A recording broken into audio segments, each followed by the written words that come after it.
Happy Saturday, everyone. This is Christian DeBouche, licensed real estate agent with Real Broker, and I help families buy and sell homes here in the Gulf Coast communities of Pinellas County. If that's of interest to you, please give me a call at 727-303-1521 or shoot me a DM at CD Selling St. Pete. It's on all my social media.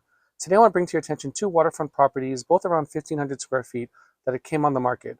First off, in St. Petersburg, Angela Pham of Remax Metro has listed a three-bedroom, three-bath, 1,512 square foot property on the water for $1,070,000.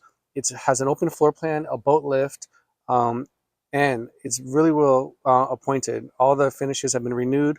And like I mentioned before, it's in St. Petersburg area, three bedrooms, three baths, three full baths, and it's great for entertaining.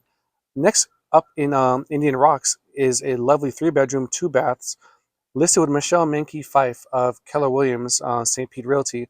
And this one's on the market for $1,395,000. Again, on the water, you have your own elevated boat lift, and you have a beautiful wood flooring all throughout it with the open floor plan. Both homes are great for entertaining, but this home in particular has really great finishes and really easy access because in its location, you can definitely just go right into the Gulf of Mexico without having to worry about any drawbridges. And again, listed for $1,395,000. If either of these homes or any others on the water are of interest to you, please give me a call at 727-303-1521 or shoot me a DM on my Instagram or TikTok at CD Sung St. Pete. We can go over your options. Have a great day.